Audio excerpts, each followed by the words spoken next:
Let's find the missing side of a right triangle using trigonometry. In this example, given 42 degrees as a reference angle, we're looking for the variable x, which is a side opposite the reference angle, and we also know the hypotenuse. Let me write our mnemonic SOHCAHTOA as our guide so we could easily determine the appropriate trig function to be used in this case. Since we know the opposite side from the reference angle and the hypotenuse of the right triangle, therefore the appropriate trig function for this problem is going to be sine. So let's set up our trig ratio. Sine of 42 degrees is equal to x over 25.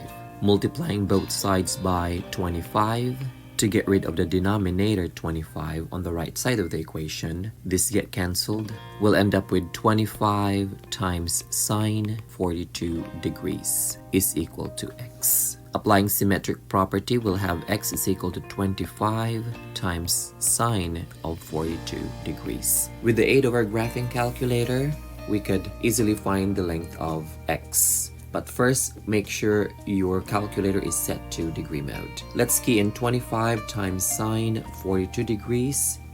The value of x is 16 and 728 thousandths. Let's take a look at our second example. Given a reference angle 75 degrees, we know a side opposite that angle, and we're looking for the side adjacent to the reference angle. Writing our mnemonic SOHCAHTOA to help us easily identify the appropriate trig ratio.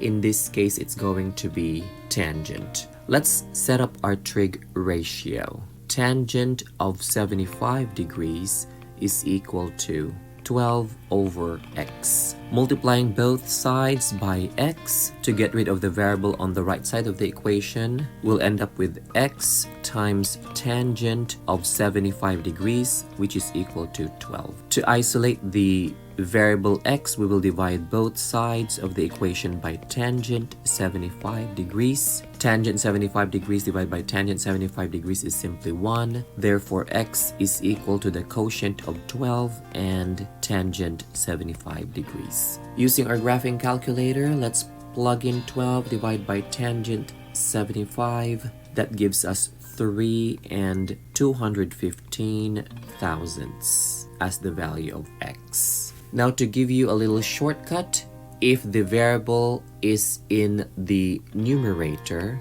take that denominator to the other side of the equation and simply multiply, just like so. If the variable is in the denominator, just switch that to the other side of the equation. So you'll end up with x is equal to 12 over tangent 75 degrees. That is the shortcut.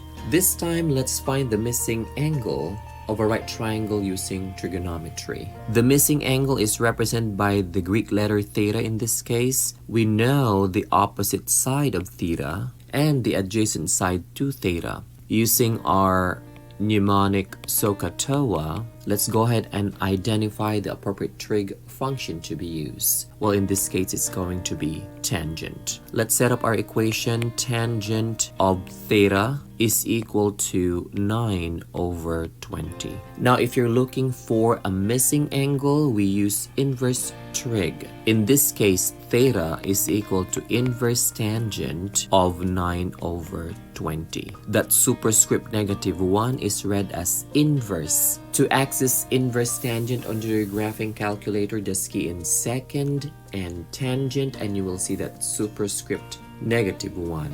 And key in 9 divided by 20. Therefore, the value of theta is 24 and 228 degrees, since we're looking for an angle. Let's take a look at our final example.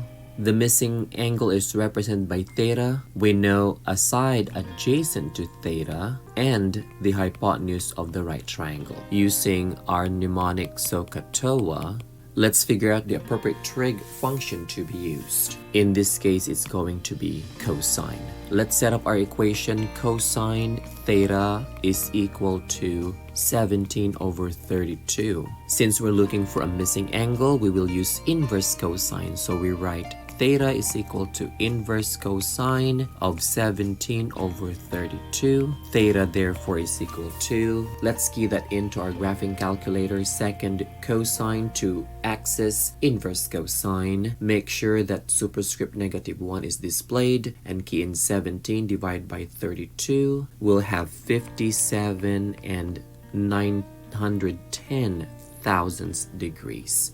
Again, I'm rounding my answer to the nearest thousandths for all these problems. So there you have it, finding the missing sides and angles with trigonometry. Thank you for watching.